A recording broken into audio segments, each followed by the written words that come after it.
Hey everybody, it's JC. I am back again with video number 3. This video is going to be my first movie/TV review. This one's actually a series finale review of a TV show that happens to be a Marvel TV show, which is why I've got my Avengers S.H.I.E.L.D. logo shirt on, because I'm going to talk about the Agents of S.H.I.E.L.D. series finale.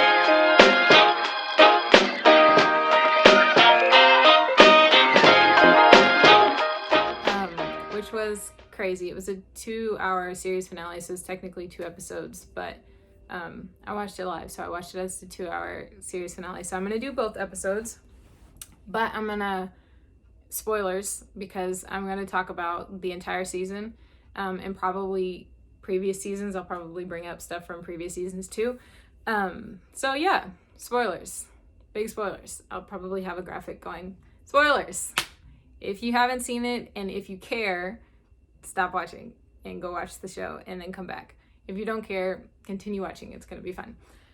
So I have been watching Agents of S.H.I.E.L.D. since it started, and I think this was season 7. The final season was season 7, which is crazy when I think about it, because like that's 7 years of my life that this has been going on. So which means I started it when I was 13, which is crazy. Different time in my life. But anyway, the show has gone through its ups and downs. There have been really good seasons and great episodes, and like, this is really good TV. And then there have been some where it's like, this show should have ended a while ago. And I do think that they stretched it too long. They could have stopped before season 7, but I'm glad that season 7 exists. It was a good season. So if I had to get through all of it, to get to here, I'm okay with that, because it was good. So the entire season has been really enjoyable, and it's been like time travel kind of. If you know Marvel movies and you've been paying attention to the most recent movies, like Endgame had its own little time travel thing, so it's kind of, the whole season has kind of been similar to that, where the Agents of S.H.I.E.L.D. have been in a different decade. At least for the first half of the season, they were in a different decade every episode, which was really fun. It was really fun. So we got to bring back some old characters from older shows. There's Agent Sousa from Agent Carter is in the show, and is in the show until the bitter end, which is great. He's an awesome actor, and he and Daisy, who is Quake, that's her superhero name, they are, by the end of the season and the end of the episode, are in a relationship together, which when I was, at first I was like, I really was rooting for Peggy Carter and Daniel Sousa, but I guess that didn't work out. I guess Agent Carter married somebody else or whatever, and Agent Sousa got, in this timeline, got ripped out of his time period anyway. But they're really cute, and it was also like you guys pulled him out of the 50s. Like he was in his 20s and the 40s, so like, why? But then I'm like, but they're around the same age anyway, based on the time that they pulled him out of time, and brought him to the future. So it's whatever, it works, it's cute, they're cute together. So I'm not too bitter about it. But going on that same line though, character relationships, I think, is one of the best things that Agents of S.H.I.E.L.D. does. Everybody from like Coulson and Daisy's father-daughter relationship to May and Coulson's will they won't they, but also like hardcore friendship, like even if they won't kind of relationship, to Mac and Yo-Yo. These names don't mean anything to you if you don't watch the show, but if you watch the show, you know what I'm talking about and who I'm talking about. And it's hard to explain without you having seen the show. So I'm not going to go too far into detail explaining for those uninitiated. So if you do a quick Google search, you should be able to figure out anything that you're curious about after I talk. But yeah, and Fitzsimmons, that's probably the most pure and strongest relationship in the entire series, and it definitely got a lot of play in this last couple episodes. And it kind of, the episodes start out like you're not clear on the whole thing's revolving around Fitzsimmons, but by the end of the second episode, by the final minutes, it's definitely the Fitzsimmons show, and it's great. I'm all here for it. Speaking of, Elizabeth Henstridge, who plays Gemma Simmons, is amazing. Her acting is beautiful, and this season has been like crazy, like for her character in general. So it's allowed her to stretch her acting chops, and get a chance to do something more than just it's just a superhero show, whatever. Like it's been really cool watching her acting as an actor, just studying how she's going about certain scenes. And she also directed an episode, which I think was probably the most enjoyable episode of the season, so props to her. I'm keep looking down because I have a bullet pointed list of things that I wanted to make sure I didn't forget to say.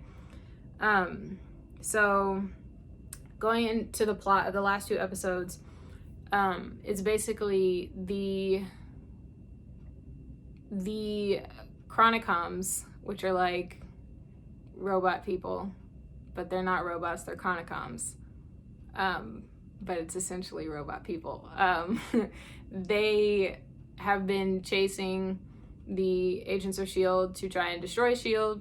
And so they're, because of all the things that have happened in the past, when the agents of S.H.I.E.L.D. were in different decades of the past, they've created a new timeline. So, Avengers logic, this is the line, they went back in time and made timeline meddling stuff happen, and so they went off on a branch timeline. So they're on a separate timeline now because of what they've done in the past, but they are trying to get back to the original timeline. Timey-wimey stuff. It's a lot to follow, and it doesn't always make sense, but Marvel movies have tended to renege on their own timeline logic, so that's a different conversation. But anyway, they are, they make it back to the original timeline through the quantum realm, which was a really fun pull from the greater MCU, because Agents of S.H.I.E.L.D. and the Marvel Cinematic Universe proper have kind of like parted ways since it's been a while. I think the last, I think it was either Winter Soldier or Thor: The Dark World that was the last like Agents of S.H.I.E.L.D. really tied in with the MCU, and then it was kind of like, oh, we're gonna do our own thing, and MCU, you do your own thing. But they kind of came back together in this quantum realm thing, and even some of the CGI and graphics of when they were out in space and in the quantum realm, that stuff was similar to the actual MCU, which was really cool. I appreciate that they did that in this last season instead of pretending like the MCU doesn't exist after having so tightly tied it to the MCU in previous seasons. So it was nice to see that kind of return to form there. Anyway, they get back to the old timeline, and while this is all happening, Daisy has a sister now because timeline meddling and time travel. So and her character, her name is Cora. I'm not in love with her character, and I know that like by the end of the episode we're supposed to be like, oh yay, sisters, like family and love, and this is great. And I was just like, I don't like her. She's annoying. She's been a jerk, like for no reason. Like she had no motivation to do what she did except for like following this guy, like the guy, anything that he said went, and that was just, and I'm like, You don't have a brain of your own. Like, you don't, this is all cool because he says it is. Like, why are you're not thinking for yourself? So you're making all these moves and alienating people because why? And now you want to switch up like on a dime and be like, oh no, I'm one of you guys. I'm a good guy now. I'm like, whatever.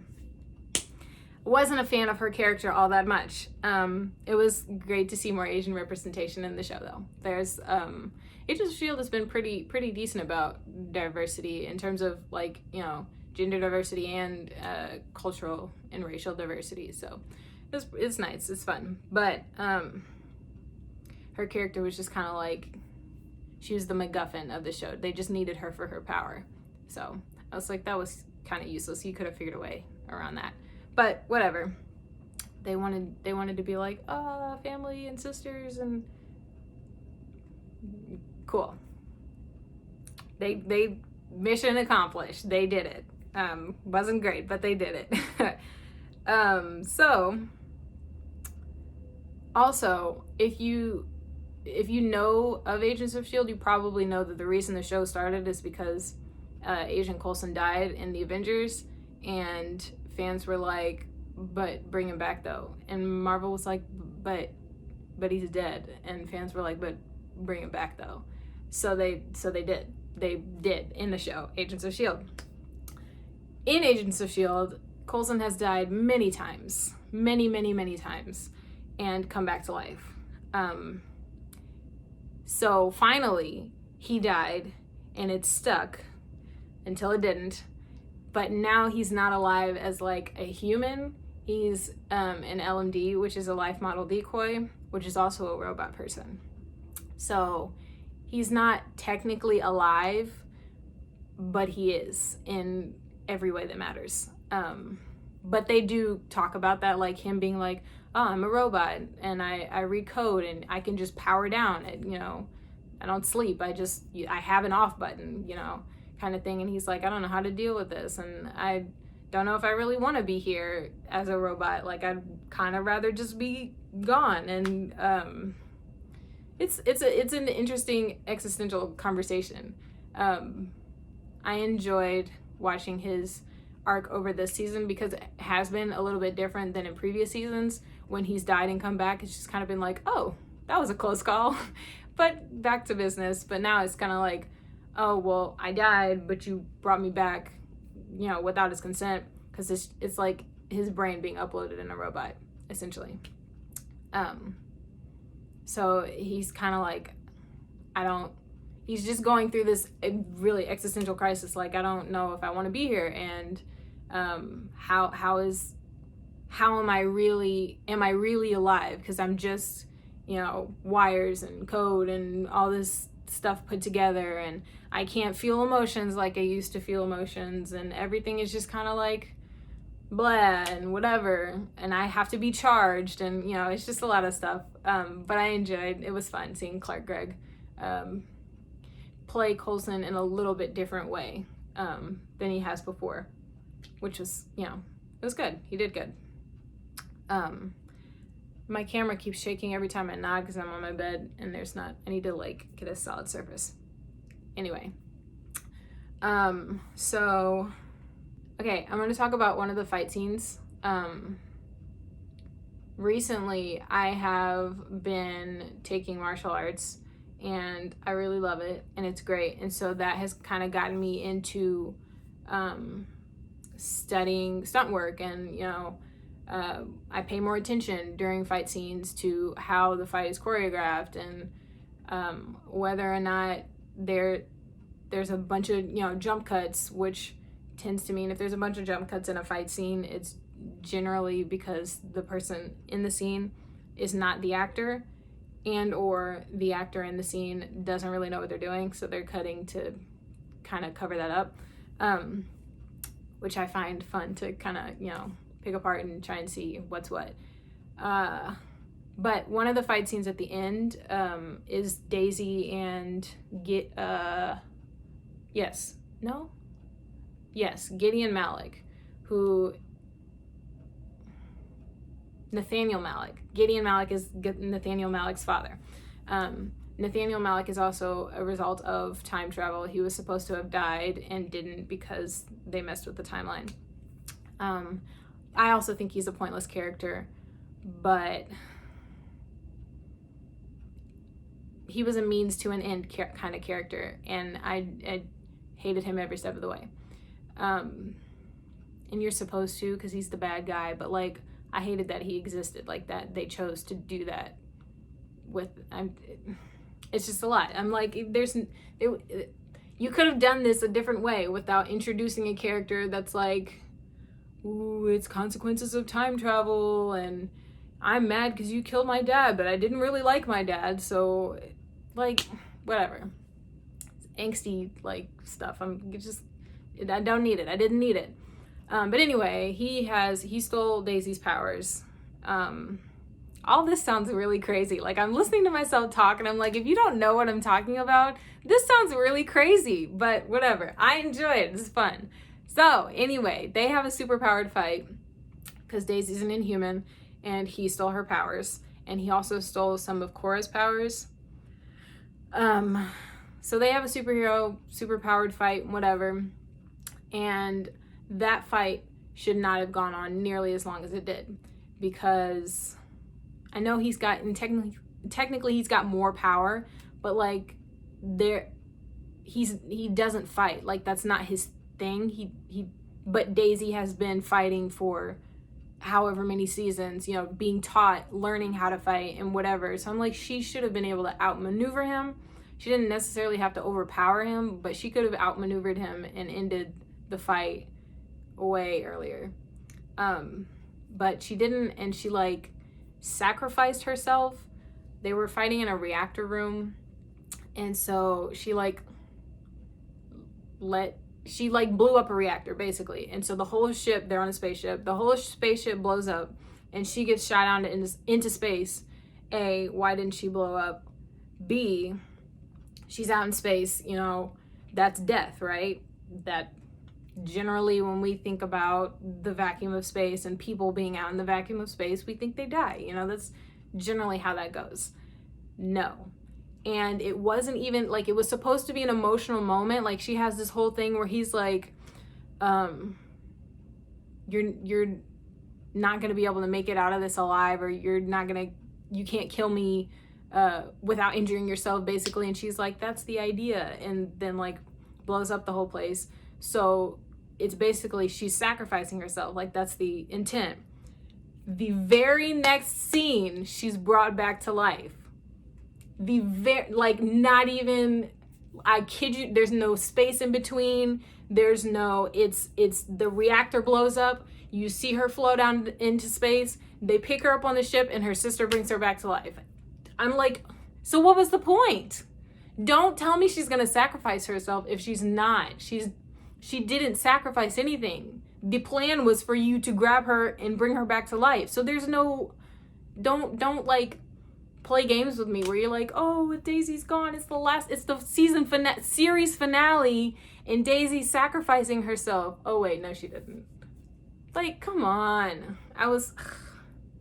I couldn't believe they did that. I was like, and I saw it coming because they telegraphed her dying or sacrificing herself the whole episode. So I'm like, Daisy's about to do something stupid and get herself killed. And then it was like, no, she's going to sacrifice herself. But then it was like, but no, they just brought her back to life. So we just went around in circles for no reason. No reason. We didn't need to be there. Like, of all things, Marvel has been criticized before about not having consequences, like killing characters and those characters coming back, or Loki dying however many times he died pre-Infinity War. Coulson dying and coming back to life, and then Coulson dying and coming back to life in the show. Nick Fury died and came back to life. Died. All these are in quotation marks. Died. Nobody really dies, except for Tony Stark. That's a different conversation.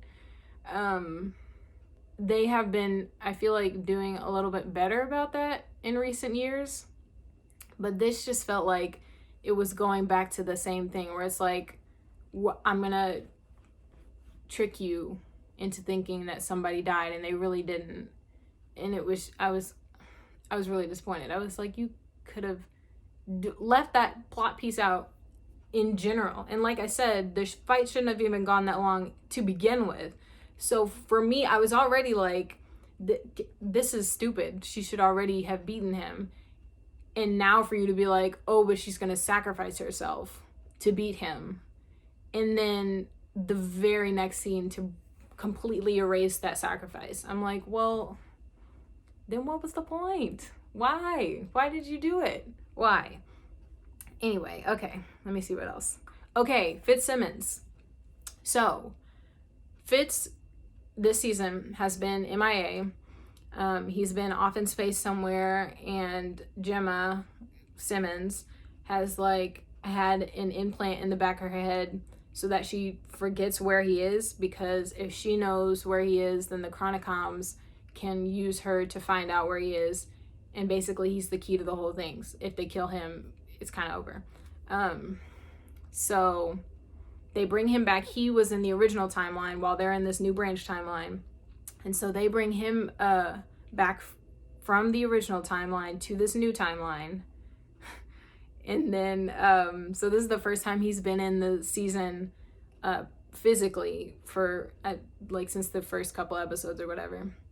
So then they all go back except for Fitzsimmons' grandson, who came back from the future, like way distant future. He came to the present in a previous season. So he's been here like a season or two. So they left him in the 80s, and the 80s of the new timeline. And they all went to the present in the old timeline. So this current timeline, it's essentially our world timeline. So they're in 2020 in the regular timeline after, Fitz finds them and whatever. And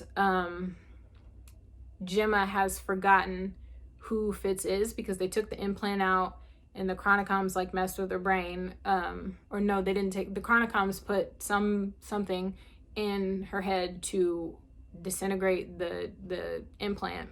So it basically jumbled her memory. So she's forgetting things and remembering random things. So she forgets who Fitz is. And they're married at this point.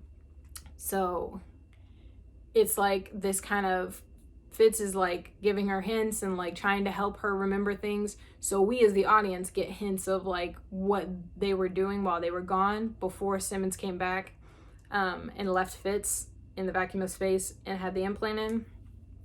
And there's, it's little snippets of them being, doing their sciencey thing and being together way out in space and, having time. And it's revealed that they spent longer out in space doing nothing than we thought, because they had, access to time travel, so they can just time travel to whenever they want.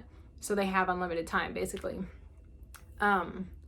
So, as we're going on, we're figuring out these things. Then she remembers who Fitz is, but it's like, but why would we? And she remembers who Fitz is and remembers that they were gone a long time. She's like, but why would we do that? We had friends here who needed our help. Why did we not just do what we needed to do and go back immediately to help them? And then it's revealed that it's because they had a kid. And it was like, first of all, that child actress is adorable. She's like, just, adorable. I love it. And they, as a couple, have been great this whole series. And as parents, they are so cute. It's so great. So it's revealed that basically they had a kid, and so when Gemma came back, it was a big, fight, because she was like, I have to leave you and our daughter and forget about you, basically. And then she ended up, she eventually remembered it all, but ended up forgetting about them, period. Not just like where they were. So it was a really, really cool, like, bringing it back focused, because in the beginning of the season, a thing happened, and then Gemma shows up out of nowhere and reveals that Fitz is out in space and whatever. So in the series finale, we harkened back to that episode and basically replayed those events in the present timeline while fixing everything. So it was really cool to bring it full circle, and to see that they had gotten to have a happy ending, kind of. It was really nice. And the whole series really had a happy ending. Like, everybody who was important survived and made it to the future. The big repercussion was that they all went their separate ways. So they're really, they see each other. They got back together virtually, which I was talking with a friend, and he mentioned, he was like, the real world parallels were kind of crazy, because they're all like hollow beaming into a room. None of them are actually there, but that's, essentially how we would FaceTime or Zoom or whatever now that everybody's in quarantine. So it was really a nice and sweet way to end the show. And a lot of shows end where it's on this big cliffhanger or whatever, or something tragic happens to end the show, and then certain characters, move on after that. But this show, everybody got to have their happy ending. Coulson's just like still in his little existential crisis, trying to figure out what he's gonna do. Daisy and Sousa are out in space. Mac and Yo-Yo, Mac I think is still the director of S.H.I.E.L.D. And they're going on missions and doing whatever. Mac's on a helicarrier, which is fun. Also tie back to the MCU, because I didn't think those existed. Like, that's present timeline 2020.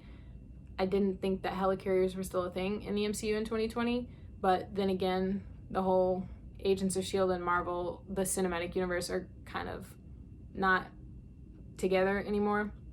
So maybe it's just because of that. Fitz and Simmons and their daughter, Alia, are being a family and chilling, which is really great. And